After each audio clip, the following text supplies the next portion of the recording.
All right. All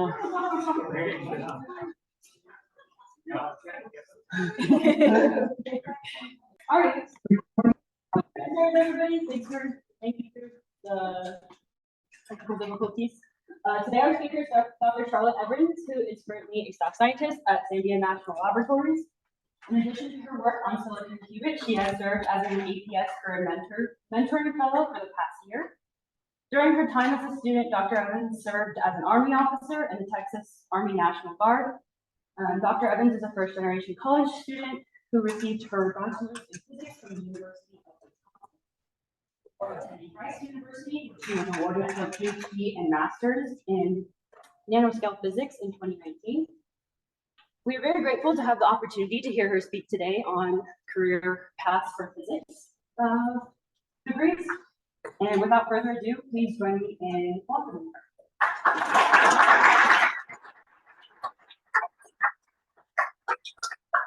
Hi, everyone. My name is Charlotte, and I'll tell you a little bit about myself in a second here, but we're going to talk about something that you likely don't talk about very much in colloquium, and that is, what is your career trajectory if you have a physics degree? I didn't know how the people, when they were coming to me and talking to us during my colloquium, how they got behind the podium, and I want to be able to share with you how you can do this and additional pathways that will allow you to still have a fulfilling career in physics, even if you decide to not pursue academia. So before we begin, I just want to give you a brief overview of who I am as a person and why I'm here talking to you today. So I was a first-generation college student. My dad works at Speed Queen making washing machines, and my mom works at a very rural hospital as a nurse. I had to join the Army National Guard in order to pay for college. I served from 2010 until last month. I was a Signal Corps officer where I worked in IT for a brigade combat team. I was able to go to college at University of Wisconsin River Falls. That is a small teaching college in Wisconsin in a very rural area. We didn't have any research opportunities there. It was all professors who were there teaching classes. I got to do an REU, which is a research experience for undergraduates at Colorado School of Mines in summer of 2012, in between my senior and my super senior year. I graduated my bachelor's in physics in 2012 at University of Wisconsin River Falls. I managed to get accepted to Rice, and I did that at the same time while serving in the National Guard, and Rice University is in Houston. I had the opportunity to work with Dr. Douglas Nadelson, who did nanoscale physics. Now I do quantum information science at Sandia National Labs. As you can see, that's quite a bit different than nanoscale physics. I managed to do a career change. This is something that you can do too. And finally, I work as an APS career mentor, and that is who gave me the data that we'll be talking about today. So one of the questions that I have for you is, how many physics degree bachelor holders are there, and how many are we projected to have? The number is actually quite surprising. Every single year, we award more than 8,500 bachelor's degrees in physics throughout the United States. And as you can see, a lot of the numbers are way lower back in the 1960s and 1970s. So some of the professors who are telling you, hey, you should consider being a professor, might not understand the career trajectory and the job market of today. And so the APS really wanted us to be able to have frank conversations about what the job market is for physics and why you should still consider pursuing one, even if the academic market is more challenging. So where are these bachelors? So 1 year after a physics degree, bachelors get their degree, 31% go into physics and astronomy grad school programs. 17% say, you know what, I want to go to graduate school, but I'm going to do something else. I'm going to go be an engineer, perhaps. But 46% will actually enter into the workforce. And interestingly, despite the fact that it looks like we have a large percentage of unemployed people, you only have 6% of unemployment if you have a physics bachelor's degree. That's actually lower than the national average for people who receive a bachelor's degree. So that means that about half of physics degree holders will go straight into the workforce. And most of them will find employment in the private sector.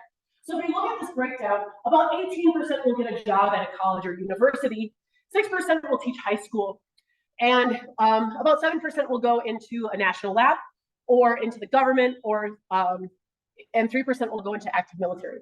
So 59% will go into private industry. If you're interested in talking about opportunities for a bachelor's degree recipient at a national lab, we can talk about that. There are opportunities for you. What are they doing? I know one of the things is I Google physics jobs. It's going to be kind of confusing. You're going to see a lot of opportunities to be a tutor online, but you're not going to actually be able to get a job as a physicist with just a bachelor's degree. And in fact, the data shows this. Only about 4% would actually get a job in physics or astronomy, but 35% get a job in engineering. Now, there's one thing that I will mention to you. You can get a job as an engineer, but if you want to get a job as an engineer, you want to make sure that you're not looking for jobs that say ABET certified.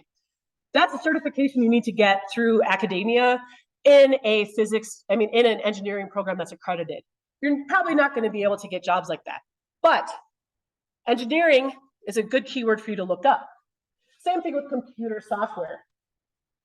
14% are not working in STEM, but they are solving technical problems. Only 8% of people are really not using their technical skills that they learned in physics. The majority of them do work in STEM, despite not being able to work in physics. If we look at the job satisfaction for people with bachelor's degrees in physics, what you will see is that people are overwhelmingly satisfied compared to the general population. Across America, only 45% of people report being satisfied with their jobs. So the fact is that you have over 80% job satisfaction in all of these categories. Really tells you that getting a bachelor's degree in physics will set you up for a very satisfying career that you will be happy with. And then if you decide that going into academia and continuing on to graduate school isn't for you, you will still be able to get a job, you will be employed, and you will be happy. So if you can't get a job as a physicist, if you have a bachelor's degree, what are the key words that you want to look for? It turns out that APS has done a lot of research of what are these key terms that people need to take. And by the way, these are all available at aip.org/statistics.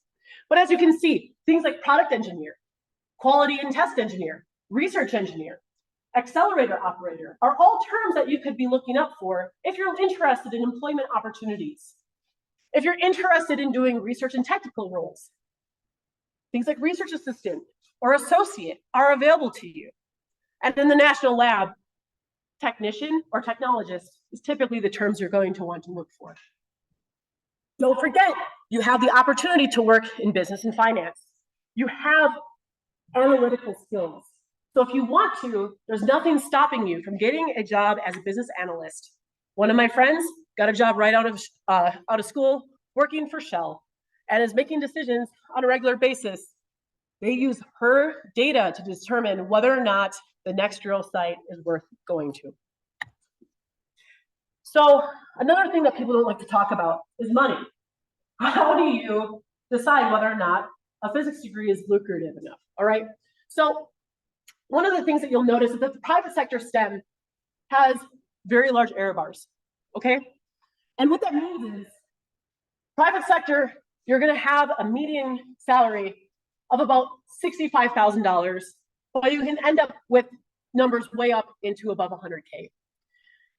If you go into the private sector and you're in non-STEM, but you still have technical problems, you're going to be making a little bit less, but again, you still have that really long tail. So don't count these jobs out. They are available to you.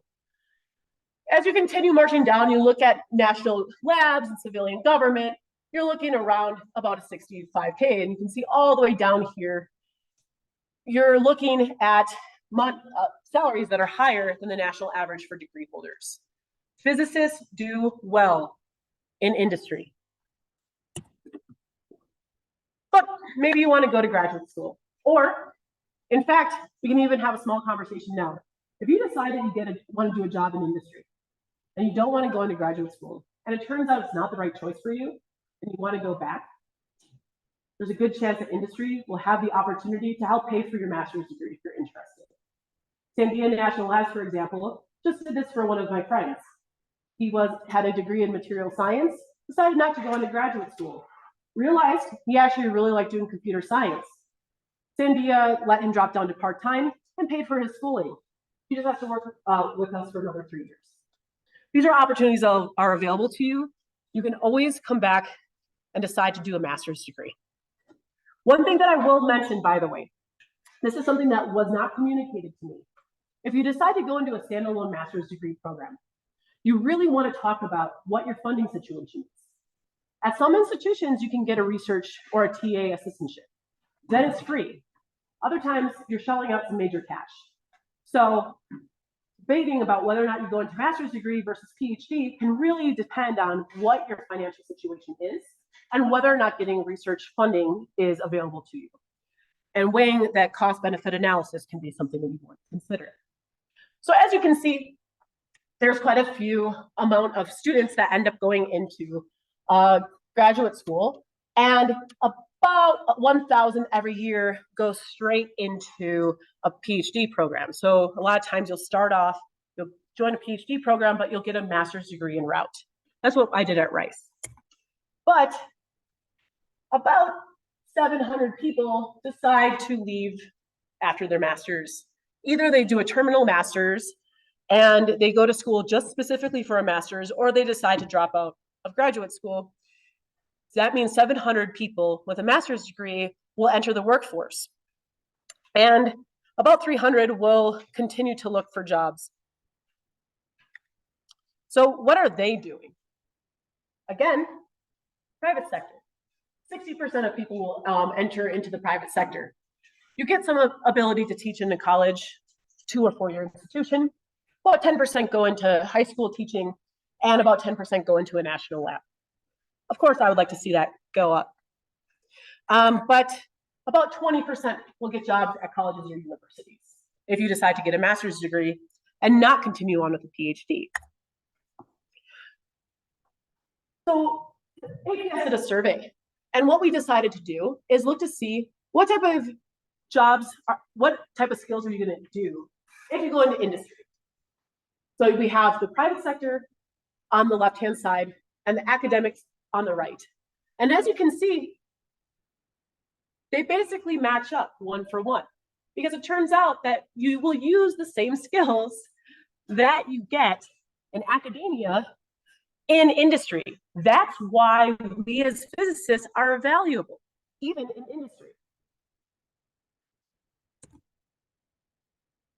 And if we look at something else, what's very interesting is it's not only the technical skills that you learn, but your soft skills, your personal skills that we can discuss about. It's very important that you work on your soft skills. In fact, being able to manage projects, having teamwork, technical writing, all very, very important for your success in either academia or in industry. And again, let's look at the job satisfaction. So the light blue is that you are somewhat satisfied, and the darker color is that you are very satisfied. And again, we have overwhelmingly happy people, both in academia and in the private sector with a master's degree. How much do they earn? Okay, so as you can see, you have almost the same salary skill bar as you do for your bachelor's. That's why I'm suggesting that you really consider what your funding opportunities are. Now, however, what you'll notice is that your error bars are a little bit shorter, so you have more likelihood of getting into the around 100K area than you do if you just have a bachelor's, okay? And again, the 4-year degree area is between 30 and 50K for your box. But a lot of people, about a third, will decide to go and get a PhD. These numbers are really, really rising, and they're rising rapidly. And if we look at the breakdowns, this blue line is the total number of PhD recipients, okay? Orange is the number of American citizens, and the gray is number of non-US citizens. And the key takeaway that I want to point out here is that the number of physics PhDs have almost doubled in the last 2 decades. And so this is important for you to consider when you have a family member, for example, who said, well, I got an academic position. It was no problem. That was when there was half as much competition. So if we look at where these people go, we have 1,800 people that graduated, and 1 year after graduation, where do they go? 13% of the people decide they're going to leave the United States. All right, well, let's look at the ones who stay in the United States, all right? So they have 1,600 that remain in the US. And if we look at this, 47% will enter a postdoc position. 500 or so will go into university, 150 will go into the government, including national labs. It's a little wishy-washy there, and about 40% will get a postdoc somewhere else. 39% will get potentially permanent positions. So that's things like going into the private sectors, that's about 500 people, but 100 will get into academia straight away. 45 will go into the government, including national labs, and 25 will go somewhere else. Only 8% of people get other temporary positions. We have really good employment, even for the PhDs. So that's 90 will go into academia, 30 will go into the private sector, and 10 will go into other. So while half of these PhDs are initially employed by the academic sector, 73% of the potentially permanent jobs come from private industry. And if we look at this one more time, we can look at this total breakdown, and it's 70% of the potentially permanent jobs come in from the private sector.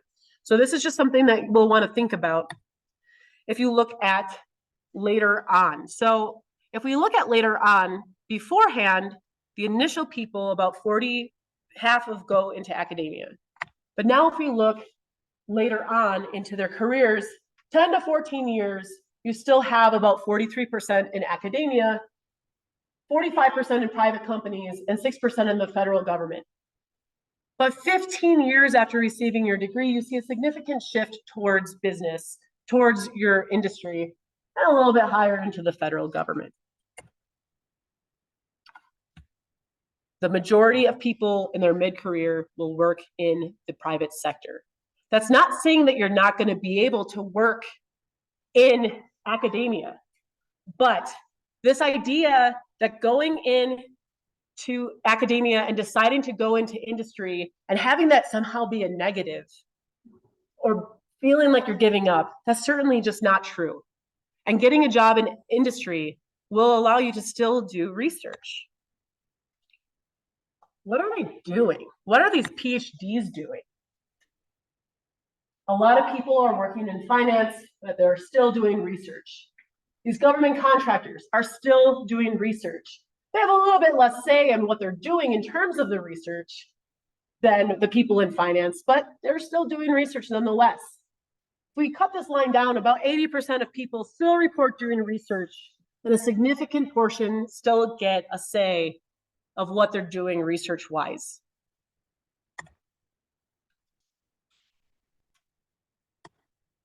If we look at the overall job satisfaction for PhDs, this number, again, only 45% of the US population is happy with their jobs.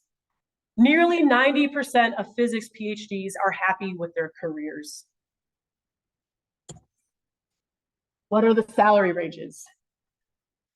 In the private sector, you're looking at about $125,000 starting. At college and universities, you're looking at about $65K. Postdocs, government lab is going to pay more than academia, and you're starting, but still you're starting at about $50K. And if you look at other temporary positions, it's going to be a little bit less.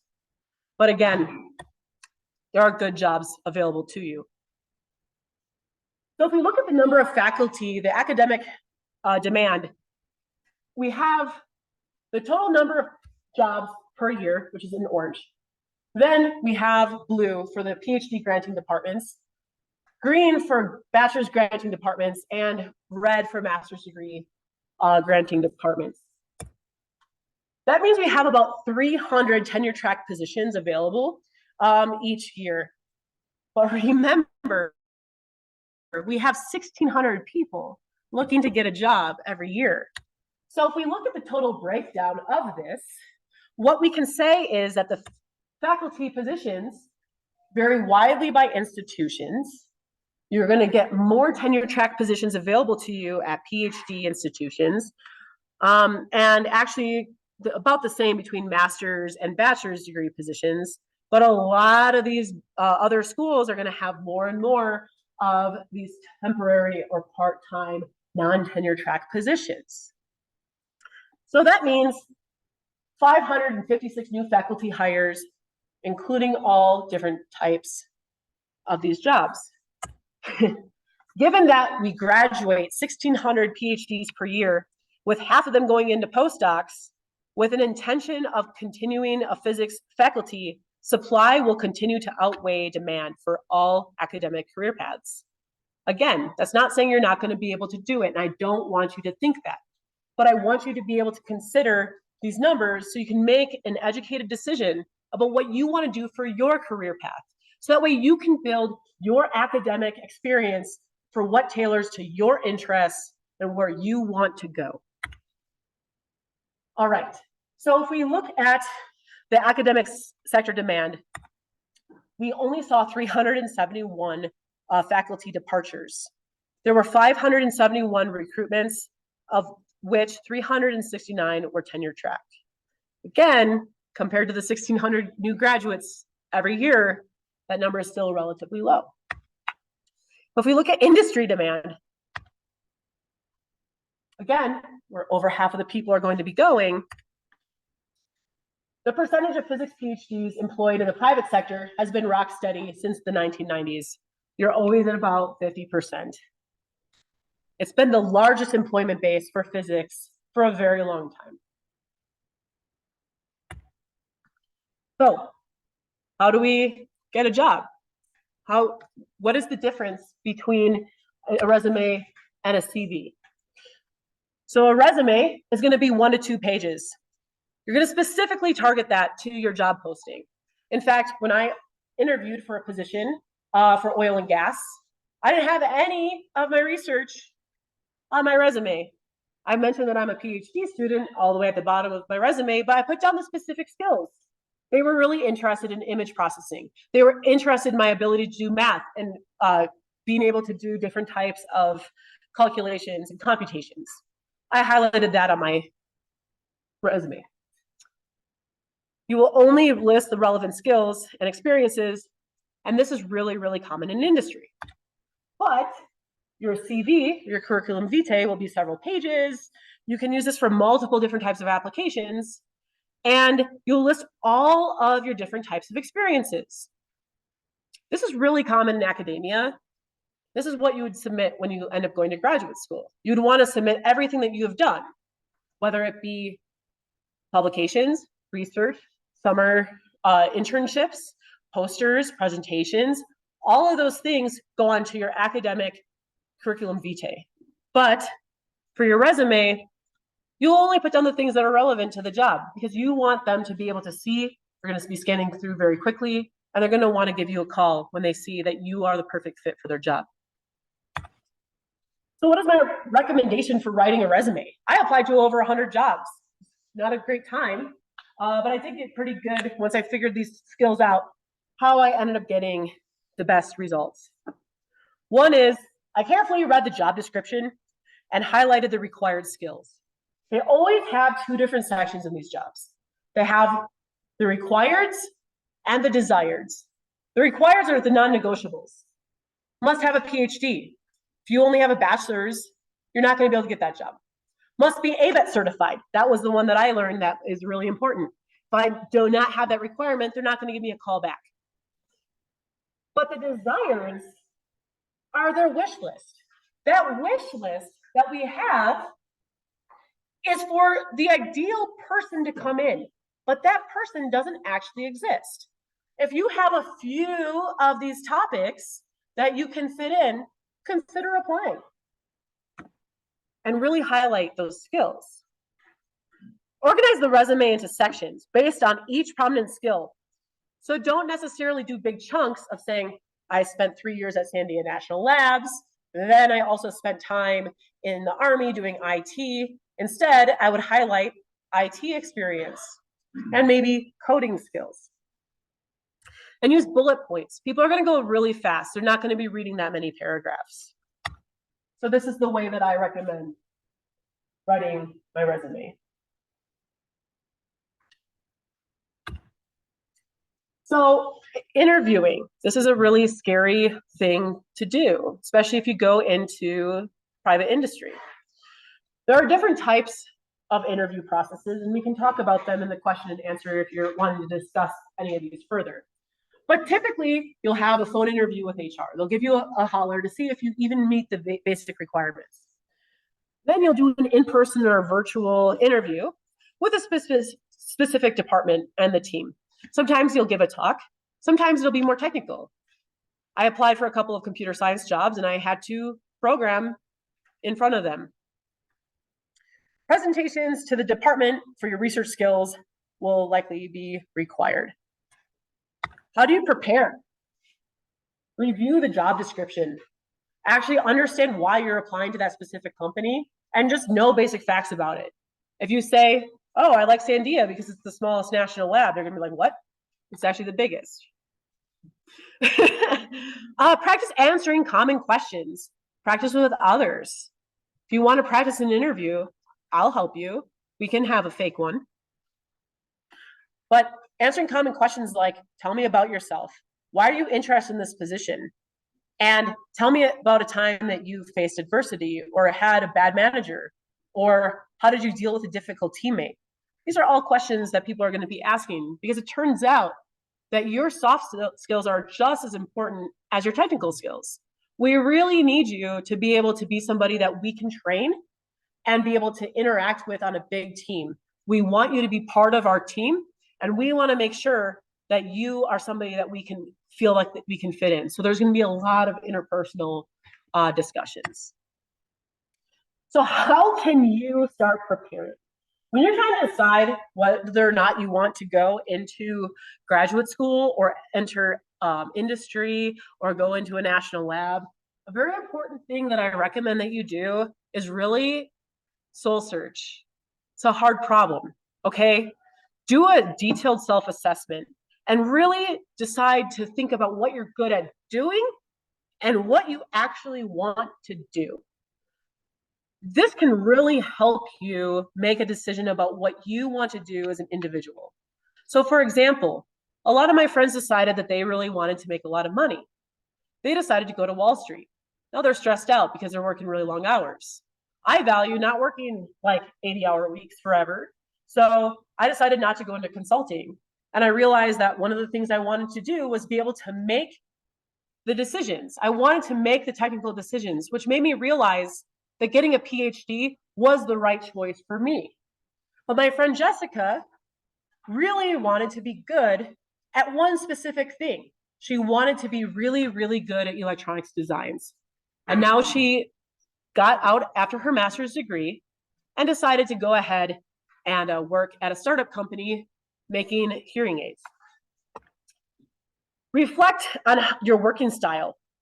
Are you collaborative? Are you really goal-oriented? And are you independent? If you're all of these things, you might consider going to graduate school. If you're not very collaborative and you're not very goal-oriented, working for a startup is probably not a very good place for you because that turnover is going to be too high.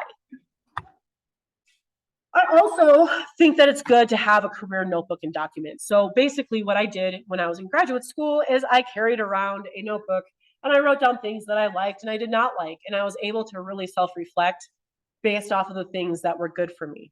What is important to me?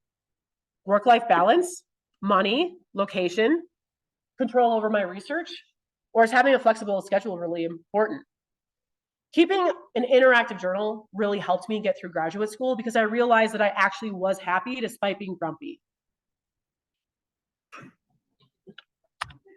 And finally, document your skills. Record what you're doing and what things you like to do and what you're good at. Sometimes it can be really hard to reflect as you drop another, you mess up another device or you blow it up and you can't actually take measurements and you have to start over and delay your graduation by another month, right? These are all things that happen in graduate school. But being able to really reflect back and see that my skills of being able to communicate ideas well, or that I really like being able to be very detail oriented and get really good results on a specific SEM. Those are all things that can keep you going, but also recognize what you are the most interested in. And that can be what you do in order to get your career. We also have a ton of resources available to you through the American Physical Society. So this is a little bit outdated. It's the 22 career guide, but there's an entire career guide available to you on APS that gives advice from professionals from all different places within industry, a list of companies that are hiring physicists. By the way, it's not the only job listing, all right? So if you see this and you're like, oh, there's only 10 jobs here, those are only the companies that we're reaching out with. We're trying to expand our network more. The Society of Physics Students has a career toolbox. They are the ones who will recommend looking at the different job titles, effective cover letters and resume, job searching tips, and tips for interviewing for different types of jobs. The APS Career Websites has a job board. They actually have physicist profiles and common career paths for different types of people. And we also have a bunch of different webinars that are available to you. So how can you start preparing? I can't emphasize enough that your network is very important. You should join LinkedIn. You can follow me if you want to. You don't have to.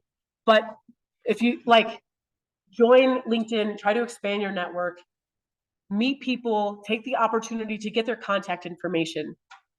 I didn't even know that Sandia National Labs existed until somebody who I cited in a paper went to one of my talks at March meeting and talked to me about the opportunities that were available. Attend alumni mixers, career fairs, conferences, and talk to people. Just sitting in the room and listening to the talks, that's really good. But getting dinner with the speakers afterward is even better. I highly recommend doing that. And this is easier said than done for a lot of people. But volunteering or finding an internship and spending that time working in potential fields that you're interested in can really help you. And it can help you decide what you don't want to do. I really enjoyed working at Colorado School of Mines and doing my undergrad research there. But what I realized is I really didn't like spin coating. I really did not like doing click chemistry and thin films. Sorry. But what I did realize is that I really enjoyed doing the spectroscopy. Made me realize I wanted to do Raman instead. You can find a career mentor. APS has a program called Impact Industry Mentoring for Physicists. You can actually get one-on-one counseling from these people. They're all volunteers. We like to help you. And you can ask a faculty member to connect you to industry professionals or past students that work at different institutions. And then finally, you can attend informational interviews. So you can reach out to your contacts and say, hey, can we have a practice interview? My friend just did this the other day. He is interviewing for a postdoc at Los Alamos National Labs. Was nervous, wanted to give his career talk. So we listened, and then I talked to him about how I would go about answering some very common questions. Also, you can ask the questions as well. What are the things that you like? What are the things that they like to do? What are the pros and cons? However, if you do this, do not ask for a job, all right? I know that's like a really silly thing, but this is actually, you'd be surprised how many people do that. And then also, this is a very important thing is learning the language expected on a resume. So I applied to a bunch of computer science jobs because I'm, I can code, I know Python, I can write software, hardware interfacing stuff. Why wasn't I getting any jobs? Well, it turns out that I wasn't using the right nomenclature of somebody who actually talked computer science. I was a self-taught person. When I changed up my resume, I started getting more hits.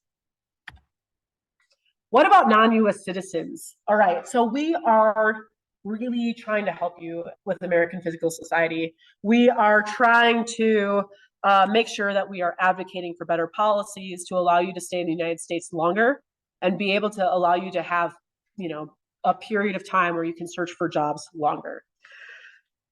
Here's some important resources if you're interested. I don't know if this affects very many people. If you're interested in talking about this more, we can chat about this at another time. So in summary, the data shows that you as a physicist are very valuable. You will get a job. You will do research in those jobs. You will get paid well, and you will be happy in your career. If you have any questions, I'm happy to answer any of them, but I do request that you do fill out this survey. Thank you.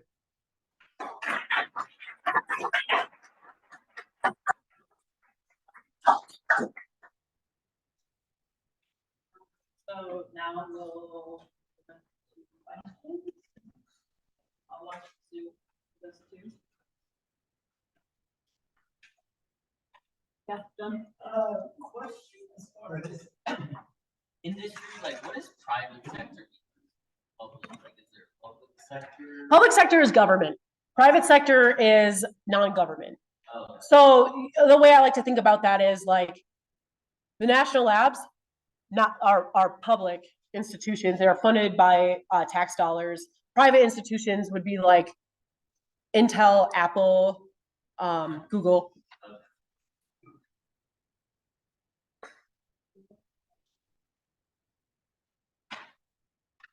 Yeah. Can you talk more about how, what are the important skills you perform before skills or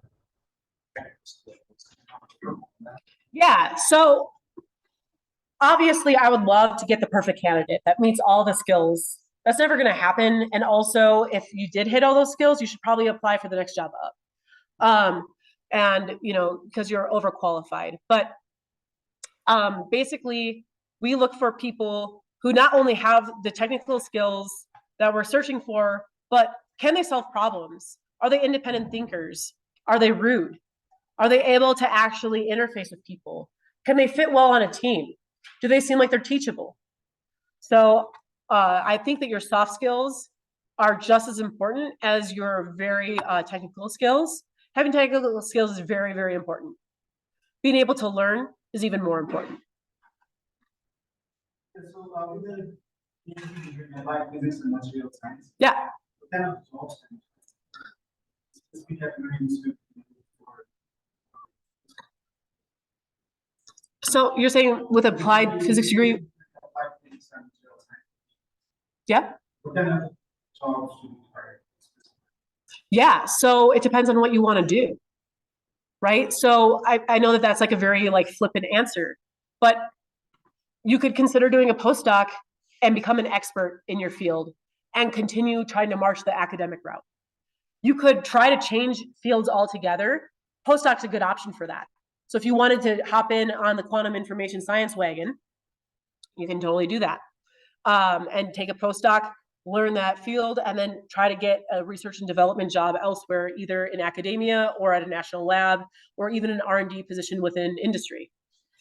You could apply for jobs in oil and gas.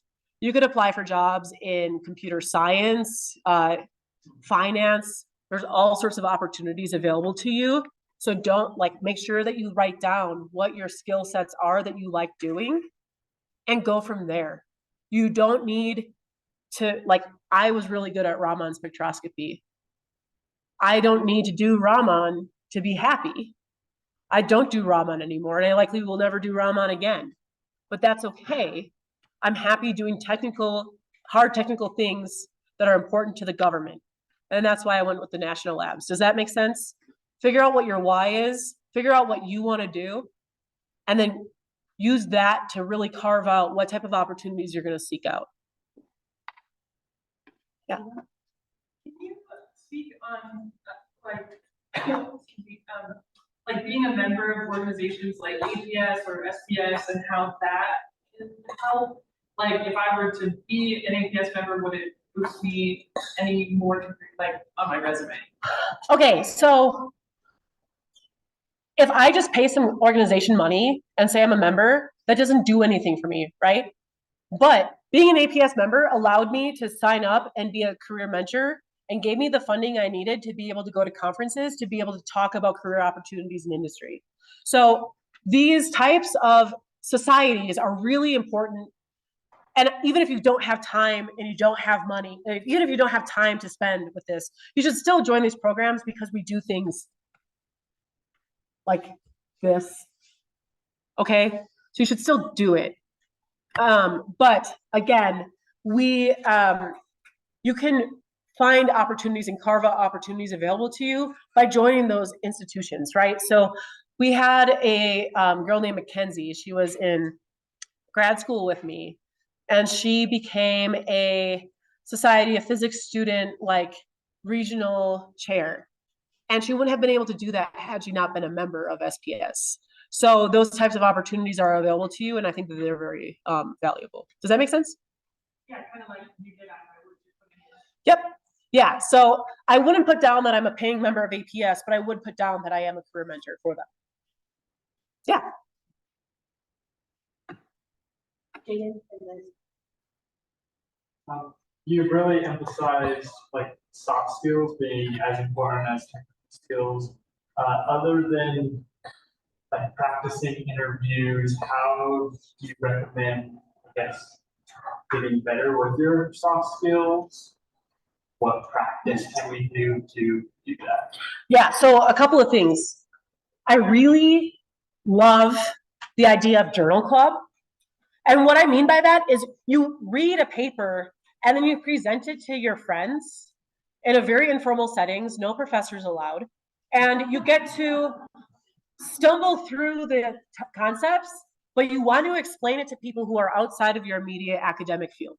So having a journal club specifically for nanotechnology people who do single molecule Raman, not a very good environment to be practicing these things in. You need to be able to convey ideas that are outside of your immediate area, and practicing over and over and over, giving talks, giving posters, going to conferences, talking to people, going and actually being brave enough to somebody, you see them give a talk, and you go up to them and say, hey, I know you don't know me. I would love to get a coffee with you because I thought your research was really interesting and I'd like to get to know more about what you did and how you got here. Those are the type of soft skills that I'm talking about. In terms of, you said practice answering like standard questions in an interview. I've always thought that a lot of those questions have answers that you can find on Google and figure out what they want to hear the most. In your opinion, would you be honest for something like that, or would you just kind of give them what they want? All right.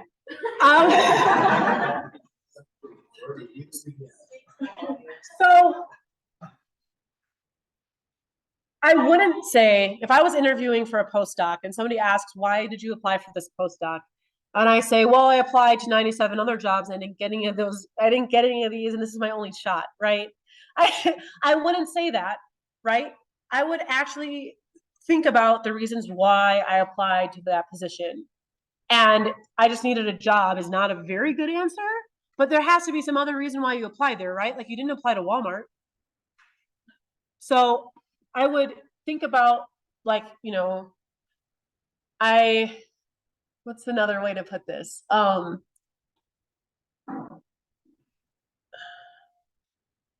I think that thinking about those questions and why you're interested in that company and why you would consider being there versus being unemployed, right? Like having a true answer to that question is important. And we can actually suss out like whether or not you're lying to us.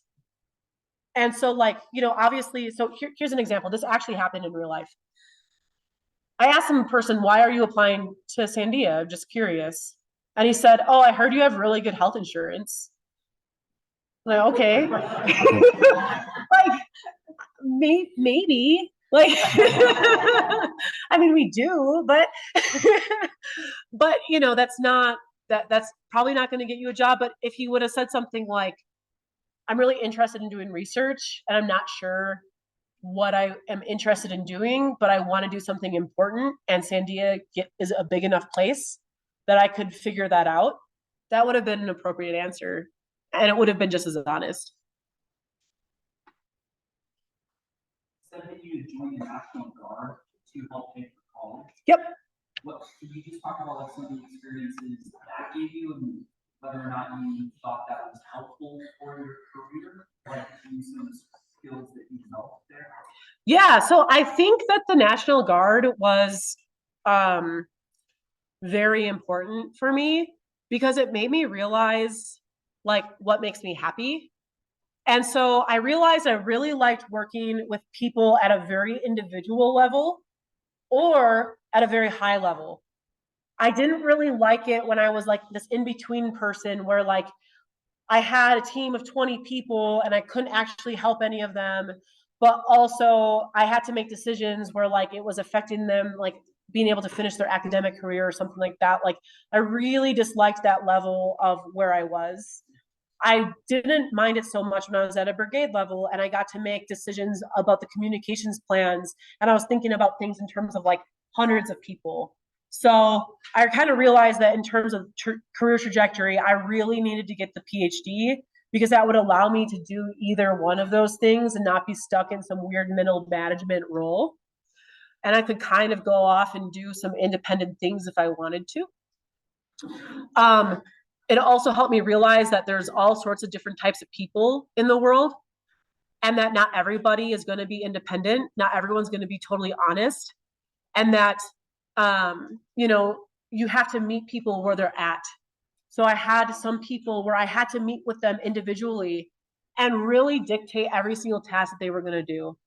And there were other people I could just trust that they were going to be able to do different types of work. And so that really helped me realize like what my personnel management needed to be. And so I don't really know I benefited at all from like waking up at 6 a.m. and making my bed and doing all that kind of stuff, right? But being able to work with people and having some institution that's bigger than myself instill trust in me to like lead these people was like a really valuable experience.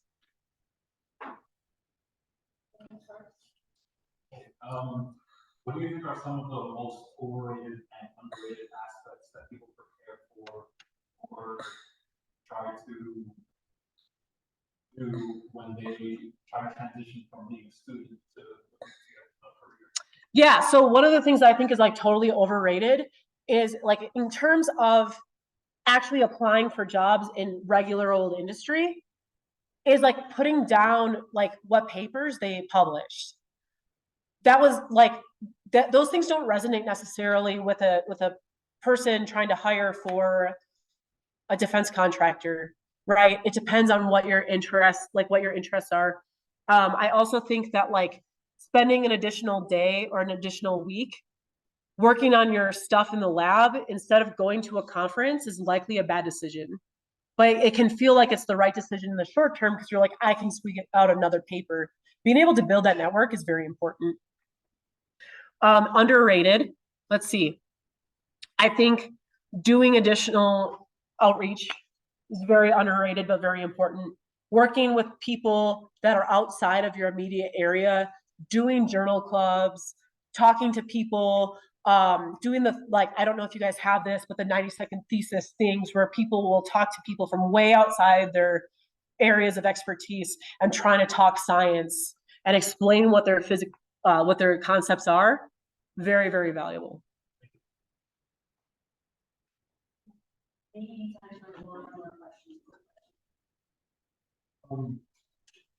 In organizations like national labs, would you say that it's predominantly people that have a PhD that get to influence the direction of research? Does that also happen with masters? Also happens with master's people. Actually, we had somebody with a bachelor's degree really make major, major impacts. In fact, technicians are some of the most important people. They're the backbone of the national lab. Without them, nothing's going to happen. We grind to a halt. That's about the time we have, so you'll all join me in maybe.